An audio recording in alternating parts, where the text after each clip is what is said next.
Sobat Sehat, selamat datang di Podcast Pedia, media kesehatan kita. Nah, kembali lagi bersama saya, Dr. Gigi Anindita, yang akan membahas tema yang sangat penting dan juga sebenarnya ngobrol-ngobrol santai aja sih seperti biasa. Tapi tema kali ini tuh sering bikin bingung di masyarakat, yaitu temanya tentang screening riwayat kesehatan dan juga alur rujukan BPJS Kesehatan. Nah, tema kita kali ini akan mengundang narasumber yang sangat expert di bidangnya, yaitu dari tim BPJS Kesehatan. Sebelum kita mulai acaranya, boleh perkenalkan dok nama dan juga perannya di BPJS Kesehatan. Baik, terima kasih dokter. Selamat pagi Sobat Sehat, salam kenal. Perkenalkan saya Putri dari BPJS Kesehatan di Jakarta Selatan.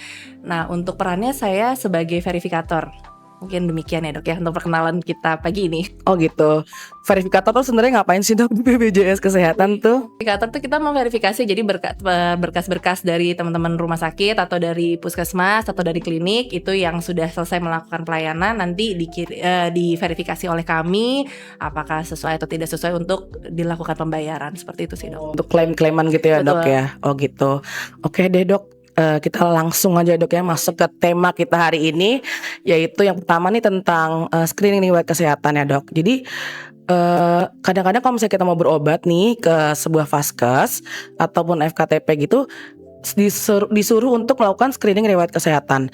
Nah, apa sih dok sebenarnya yang disebut screening riwayat kesehatan menurut BPJS Kesehatan tuh dok? Jadi gini dok, jadi kalau untuk screening kesehatan itu adalah upaya potensi dini yang dilakukan untuk mengetahui ada tidaknya resiko suatu penyakit. Jangan sampai nanti karena terlambat pemeriksaan, terlambat pendiagnosaan sehingga terjadi komplikasi, seperti itu sih dok. Jadi sebelum adanya penyakit yang lebih lanjut, jadi kita lakukan screening dulu ya dok. Betul. Nah, sebenarnya siapa aja sih dok yang harus melakukan screening riwayat kesehatan ini dok? Oke, jadi siapa saja itu seluruh peserta JKN itu bisa untuk melakukan screening riwayat kesehatan. Nah, untuk kapannya mungkin ya dok ya, jadi mungkin aku tambahin juga nih sedikit informasi. Jadi untuk kapannya dilakukan screening riwayat kesehatan itu sebenarnya cuma 1 tahun sekali aja nih dok. Jadi nggak sulit, dan kapan di mana saja bisa melakukan screening itu cukup.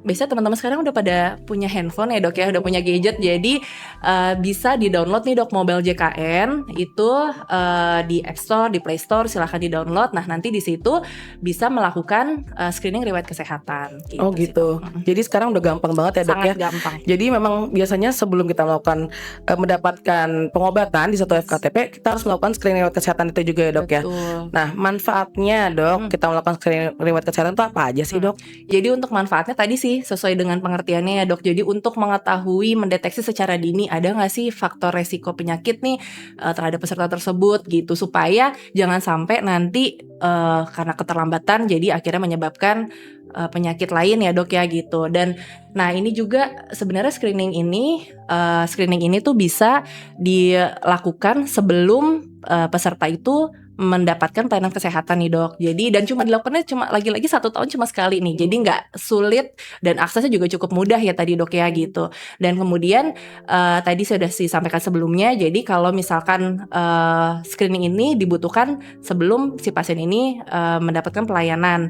Nah apalagi nanti kalau misalkan ternyata si peserta tersebut membutuhkan rujukan nih. Nah si screening ini wajib memang sudah harus kerjakan ya oleh peserta tersebut gitu. Jadi sebenarnya kalau screening ini kan memang untuk memudahkan juga nih teman-teman dokter di FKTP itu untuk melihat gitu ada faktor resiko apa ya pasien ini gitu. Jadi memang fungsinya menurut saya sih perannya penting sekali ya gitu, dan aksesnya sudah mudah, terus fungsinya manfaatnya juga menurut saya cukup besar gitu. Jadi memang seluruh peserta JKN ini wajib ya dok melakukan screening riwayat kesehatan ini ya dok ya. Tapi cuma setahun sekali nih teman-teman. Jadi tapi memang setiap tahun harus dilakukan ya dok ya. Jadi nggak perlu setiap mau berobat screening tuh enggak. Jadi memang cuma 1 tahun 1 kali aja gitu. Tapi memang udah caranya mudah, manfaatnya juga besar gitu sih dok. Karena juga sebenarnya kalau lagi pelayanan tuh saya juga sering mendapatkan pasien nih, dia kayaknya belum melakukan screening lewat kesehatan nih dok. Makanya kalau misalnya mau dirujuk, nomor rujukannya tuh nggak keluar dok gitu. Makanya penting banget nih teman-teman sobat sehat untuk melakukan screening riwayat kesehatan karena memang nomor rujukannya nggak bisa keluar gitu. Jadi emang kita nggak bisa dari Fasiankes ini nggak bisa ngerujuk gitu.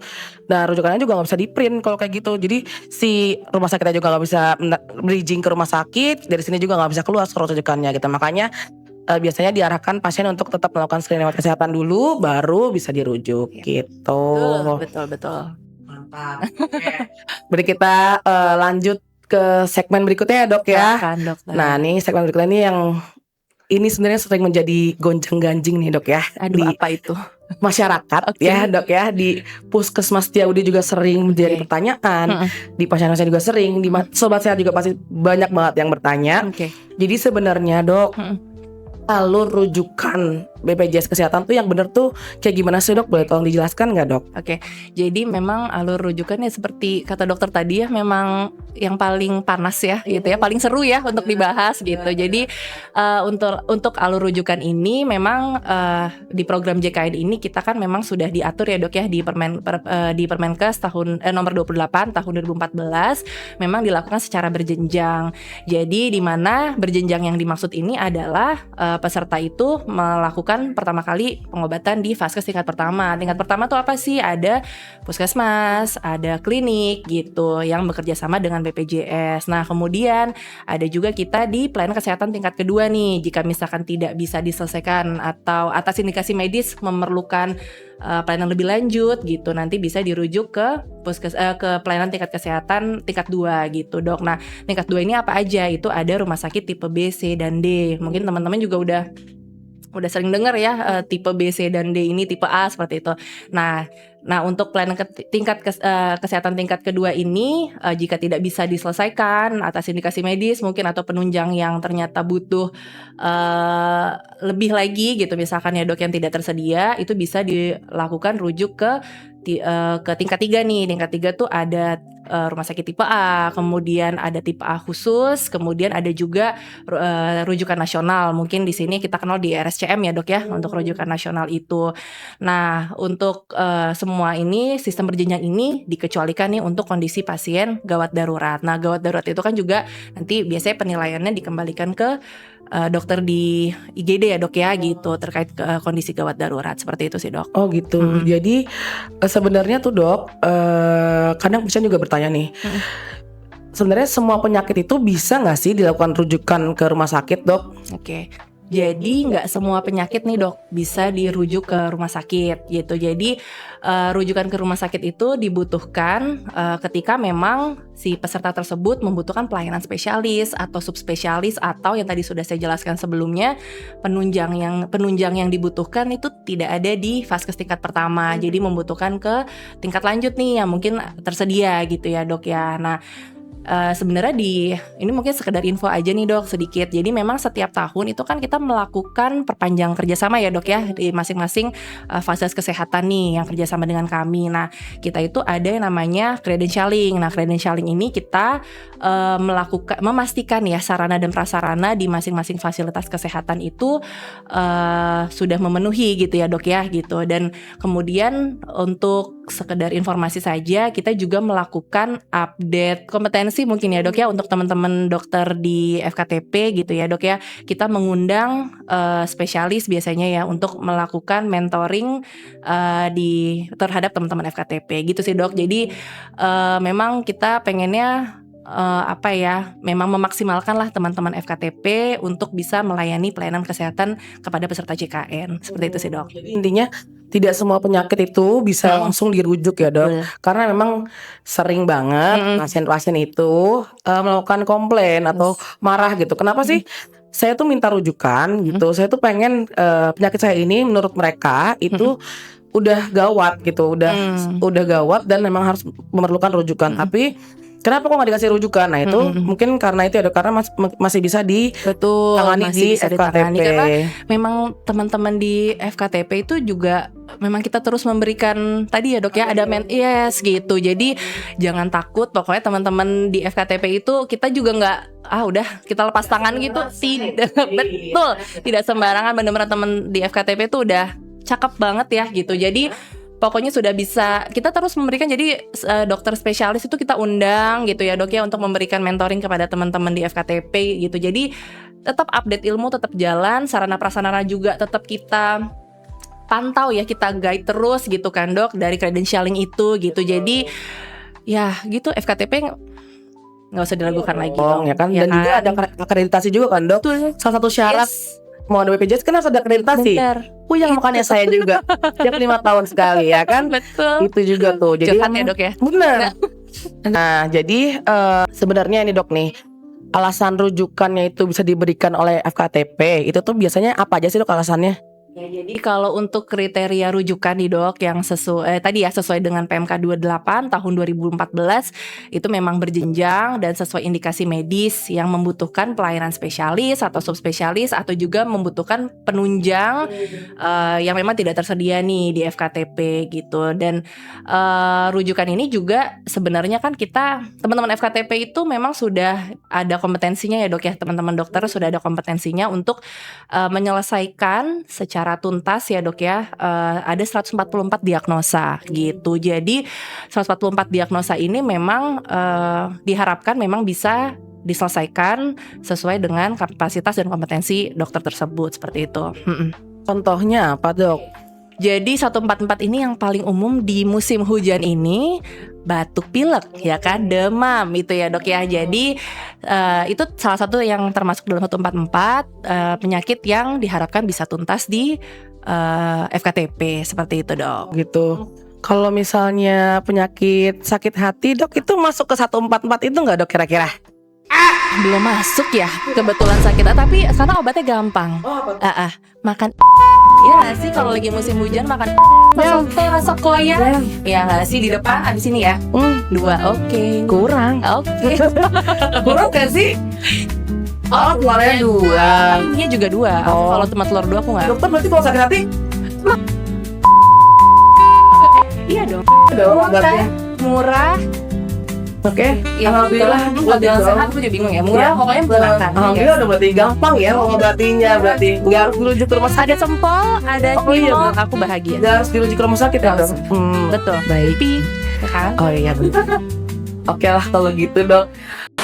Nah dok, ini kan seru banget ya berarti perbincangan ini nih dok nih, karena memang rujukan ini tuh banyak nih menjadi momok nih di puskesmas juga, mungkin di FKTP lain ataupun di rumah sakit, karena kan bingung gitu kan rujukan-rujukan ini. Nah mungkin ini bisa menjawab pertanyaan dari sobat sehat juga ya, alur rujukan yang benar tuh kayak gimana, penyakit apa saja yang memang masuk ke dalam boleh dirujuk, sama yang memang masih bisa dilaksanakan di sini. Kalau misalnya kita mau baca 144 itu di mana dok? Ada nggak sih? Ada ya. Nah mungkin sobat sehat kan sekarang udah pada pinter ya kan, bisa nih di HP dicari 144 penyakit yang memang masih bisa diselesaikan di FKTP gitu ya dok. Betul. Gitu. Jadi memang gak semena-mena gitu kita melakukan rujukan gitu guys, teman-teman. Bukannya kita gak mau ngasih rujukan, kita tuh dengan senang hati merujuk, karena kan keselamatan pasien nomor 1 ya gitu. Betul dok. Tapi memang lagi-lagi memang ada kriterianya yang harus dirujuk gitu ya guys. Betul. Gitu. Oke, kita lanjut ke segmen berikutnya nih dok. Biasanya kita bacain nih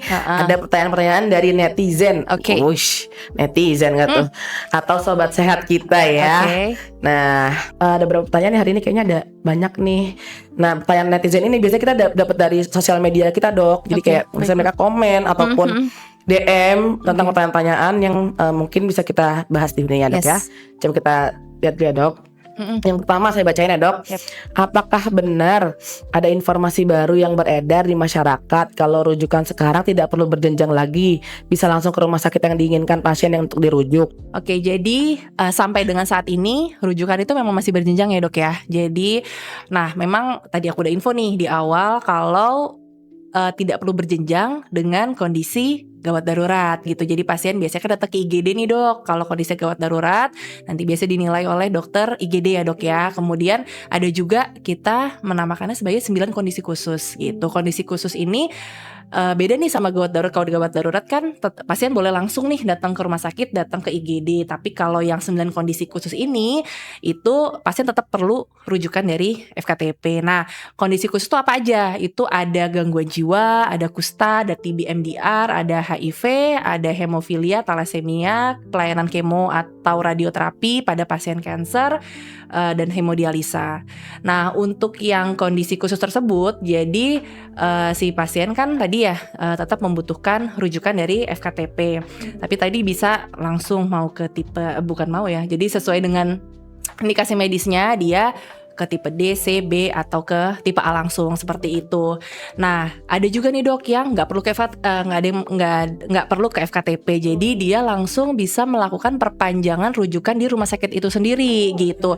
Itu ada kondisi seperti hemofili, talasemi dan hemodialisa. Jadi kalau rujukannya habis, pasien nggak perlu nih ke FKTP, jadi langsung bisa perpanjang langsung di rumah sakit. Teman-teman rumah sakit juga sudah kami infokan seperti itu sih. Jadi insya Allah tidak ada kendala ya gitu. Jadi memang kita mudahkan lah dok supaya maksudnya pasien juga untuk kondisi-kondisi tersebut nggak harus bolak-balik gitu ya, seperti itu ke vaskes tingkat 1 gitu ya dok ya, seperti itu sih. Kayak info-info yang baru ini kan saya sebagai nakes kan baru dapat nih di sini ya kan. Okay.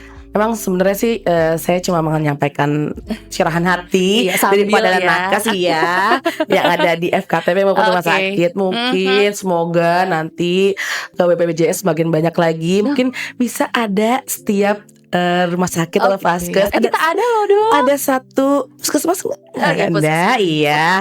Ada satu orang yang jaga di sini gitu atau enggak seminggu sekali atau berapa, soalnya banyak pertanyaan yang kita kadang nggak bisa jawab. Hanya bisa jawab kan tuh ranahnya BPJS gitu.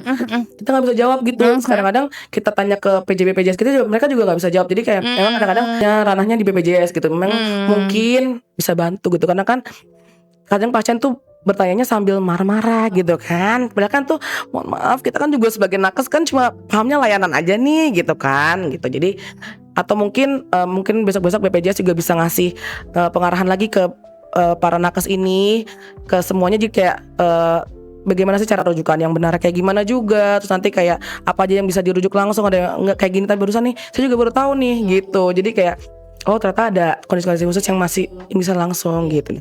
Ini saran aja nih gitu.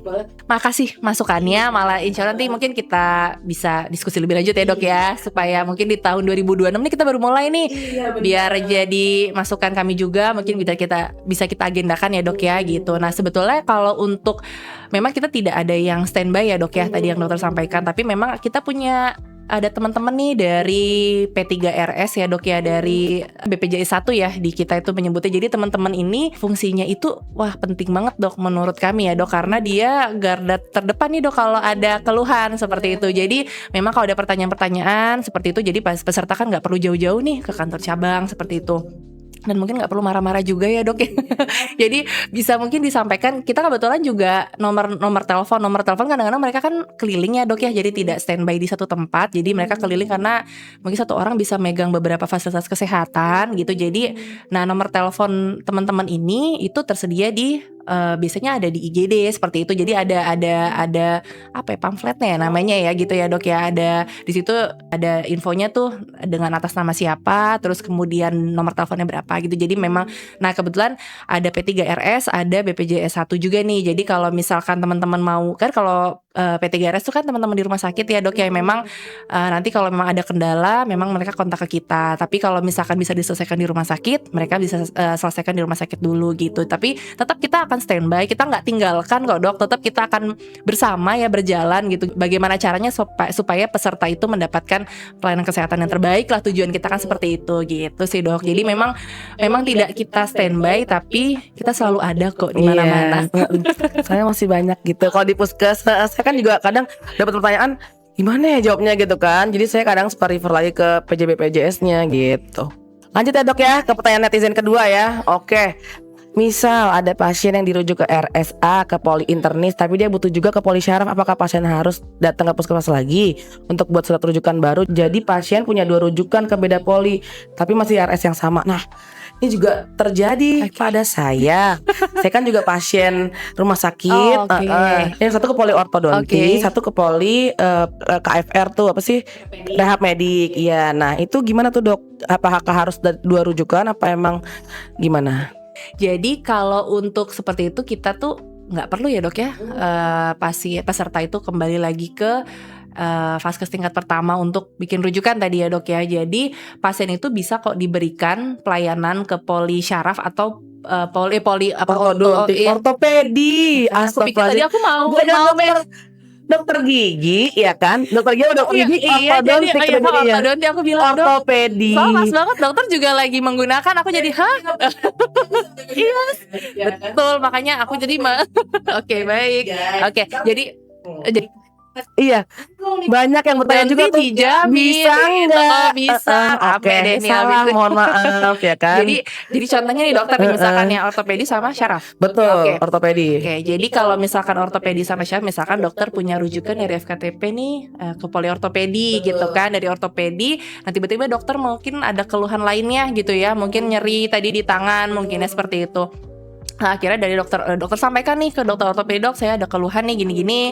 Nah nanti dari DPJP kan akan menganamnesa ya dok, melihat nanti sama dokter ini diperlukan rujukan nih ke temen di syaraf gitu misalkan. Nanti beliau akan mengeluarkan konsul internal atau rujukan internal gitu. Jadi bisa tetap berobat di rumah sakit itu dengan nanti dari DPJP utamanya. DPJP utama kan berarti yang tertera di rujukan gitu ya dok ya. Nanti itu beliau ketika setelah menganamnesa melihat ini diperlukan rujukan ke teman sejawat nih, ke poli syaraf atau ke poli syaraf, itu dia akan mengeluarkan konsul internal atau rujukan internal seperti itu. Oh gitu, sebenarnya udah bisa ya dok kayak gitu sekarang, udah rujukan internal gitu ya. Jadi sobat sehatnya juga banyak nih yang bertanya nih kadang-kadang, tapi emang ada rumah sakit dok, beberapa rumah sakit mungkin masih belum terinfo gitu. Jadi ada beberapa rumah sakit yang memang masih bilang ke pasien bahwa memang masih minta rujukan 2 kali gitu. Jadi minta ke vaskesnya lagi, ke sini maksudnya, untuk minta rujukan lagi ke poli syaraf lagi gitu. Sedangkan kita juga udah menginfokan ke pasien. Nah itu juga kita terjadi perdebatan ya kan. Jadi mau nggak mau dari sini juga telepon lagi ke rumah sakitnya gitu, atau ke BPJS-nya. Jadi sebenarnya gimana gitu. Mungkin memang itu juga bisa diluruskan lagi tuh gitu. Oke. Lah pokoknya kita lakukan sosialisasi ya dok, pokoknya buat teman-teman rumah sakit dan teman-teman FKTP. Mungkin semoga kita bisa sejalan. Iya, mungkin kadang-kadang kan yang terinfo mungkin PJB-PJS-nya doang. Itu dong. Nakesnya kagak gitu, kayak saya gitu kan, tadi kan kurang terinfo gitu. Betul. Jadi mungkin miss di situ. Yes, itulah gitu. dok. Pokoknya kan jadi nggak bosan-bosan nih dok. Memang dari BPJS Kesehatan kita melakukan sosialisasi ya dok ya ke teman-teman FKTP, ke teman-teman FKRTL mengenai sistem rujukan ini gitu. Jadi kan tujuan kita nih sama nih dok ya, pingin memberikan pelayanan yang terbaik untuk peserta, terutama peserta JKN ya dok ya gitu sih. Intinya ortodonti nggak di cover BPJS ya dok. Lagi ya. Oke, jadi ada di Perpres 82 nih dok. Oh iya. Gitu, terkait untuk estetik. Mohon izin memang belum bisa dijamin ya dok ya. Itu pasien saya banyak yang bertanya dok. Ya kan, apakah tentang saya pakai behel gitu, mungkin jadi dilihat dokter pakai BPJS gitu. Enggak gitu ya kan. Jadi memang BPJS masih belum bisa mengcover untuk ortodonti atau behel ya teman-teman. Pemasangan behel. Oke, masih ada lagi pertanyaan dari netizen? Udah ya? Masih ada satu lagi. Oke. Kalau ada pasien habis dirawat terus kontrol, butuh rujukan lagi nggak ya? Padahal sebelumnya udah ada rujukan dari puskesmas. Oke, jadi untuk pasien yang habis rawat inap ya dok ya, kita lagi bicara. Nah itu kalau misalkan masih memiliki rujukan yang sebelumnya yang masih berlaku, itu silahkan menggunakan rujukannya sampai masa berlakunya habis sesuai dengan indikasi medis dok. Dan juga harus menunjukkan surat kontrol ya, permintaan kontrol dari DPJP seperti itu. Nah untuk pasien pos rawat inap nih yang nggak punya rujukan, dia masuk dari IGD dan tidak punya rujukan, itu juga berhak kok untuk kontrol 1 kali pos rawat inap gitu. Tapi kalau ternyata nih masih membutuhkan pemeriksaan lebih lanjut misalkan, atau dia masih ada keluhan, itu silahkan berobat ke FKTP seperti itu dok. Siap. Jadi masih ada lagi kah pertanyaan dari netizen? Oh udah nggak ada. Serius udah nggak ada? Oh iya, oke. Udah nggak ada. Nah, ini lanjut ke segmen berikutnya. Masih ada lagi. Masih ada dong dok, ya kan? Jadi sering banyak masih banyak masyarakat yang masih salah paham tentang rujukan ini dok. Jadi Baik. menurut BPJS kesalahan atau miskonsepsi apa sih yang paling sering terjadi soal rujukan ini dok? Oke. Mm-mm. Jadi kalau yang saya dengar ya dok ya dari teman-teman BPJS 1, dari teman-teman P3RS terkait rujukan ini adalah pasien datang minta rujukan aja nih di FKTP gitu kan. Mungkin dokter juga berasa kali ya dok ya, pasien saya mau minta rujukan dong ke rumah sakit ini seperti itu, padahal belum dicek, belum diapa, tiba-tiba datang mungkin hanya minta rujukan seperti itu. Nah, memang kalau untuk lagi-lagi ya dok ya, nggak bosan-bosan dokter di FKTP ini punya kompetensi yang oke banget loh untuk melakukan diagnosa dan memberikan tata laksana sesuai dengan kondisi pasien gitu. Nah kalau memang membutuhkan tata laksana lebih lanjut, membutuhkan pelayanan spesialis, subspesialis, atau juga membutuhkan tadi ya penunjang yang memang dibutuhkan dan tidak tersedia di FKTP, nah silahkan dirujuk ke rumah sakit tingkat lanjut, ke pelayanan tingkat lanjut seperti itu. Nah tambahan informasi juga nih dok, kalau misalkan udah ada rujukan, terus ternyata si peserta tersebut membutuhkan pelayanan di poli lain. Tadi sih udah kita sempat diskusi ya sebelumnya. Nah, jadi untuk apakah perlu atau tidaknya si pasien itu kembali ke FKTP tuh tidak perlu ya dok ya, bisa dilakukan di rumah sakit untuk selama memang rujukan utamanya masih berlaku.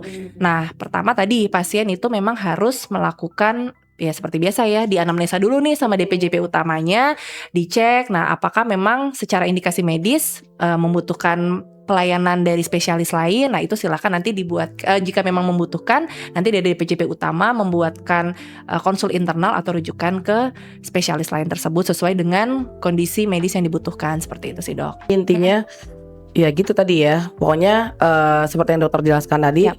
Ya yang sering terjadi itu emang kayak gitu, banyak yang salah paham aja mengenai rujukan ini dok. Betul, Emang bikin betul. ribut-ribut aja tuh emang rujukan ini emang harus banyak bersabar ya kan. Udah dijelasin berkali-kali juga sama ya kayak gitu lagi. Iya. Kadang-kadang datang, oh iya ini juga dok, saya juga mau bertanya nih. Kemarin baru saja terjadi di poli saya.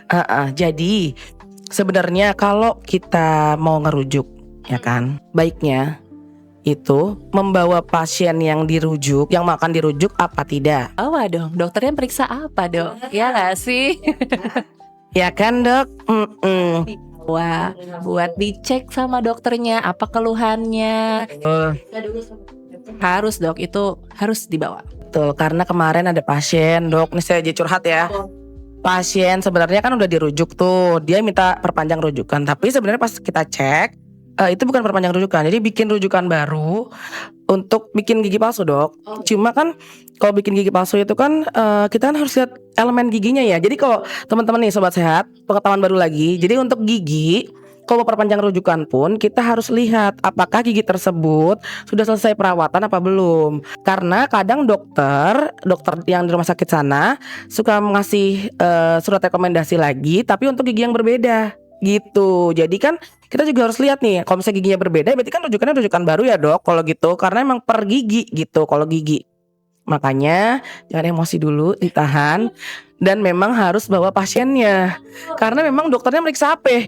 Meriksa udara, meriksa orang yang datang kan kagak. Yang nggak sakit, keluarganya kan sehat. Meriksa foto juga nggak mungkin kan dok. Jadi memang harus pasien harus dibawa, harus dicek semuanya gitu kan. Jadi ketika tadi kita bisa misalkan pasiennya mungkin keluhannya di gigi, nah kita bisa cek dong bagian mungkin yang lainnya sekalian ada keluhan atau seperti apa kan. Jadi bisa kita sekalian melakukan pengecekan secara menyeluruh gitu ya dok ya gitu. Jadi memang harus dok, itu harus dibawa gitu.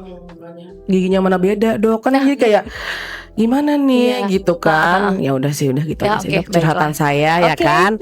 Udah lanjut ya dok ya. Silakan, Jadi Dok. menurut dokter nih ada nggak sih dok tips nih buat para peserta JKN ini nih untuk nggak mengalami kendala saat dia tuh buat proses rujukan tuh, apa sih tipsnya dok? Oke, jadi ini ya mungkin bisa kita lakukan sama-sama ya dok ya. Jadi yang pertama itu kartu peserta memang kita pastikan aktif ya dok ya. Terus kemudian yang kedua itu mengikuti alur rujukan sesuai dengan yang berlaku, yang tadi udah aku jelasin nih, yang udah kita bahas dari awal.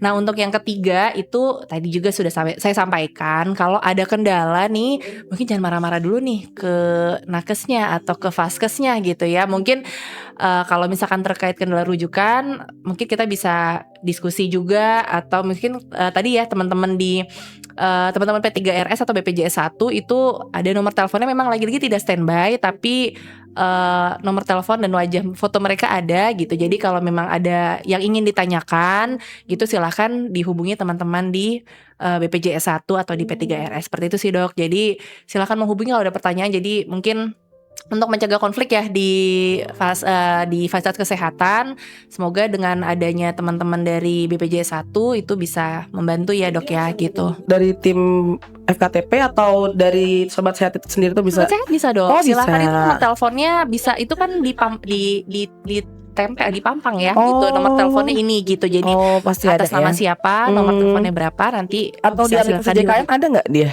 belum sih ya dok ya, karena kan belum kita ada. rolling ya dok. Gitu. Kita bisa sebelumnya mungkin si rumah sakit A oleh Mbak A atau Mas A gitu. Jadi gitu.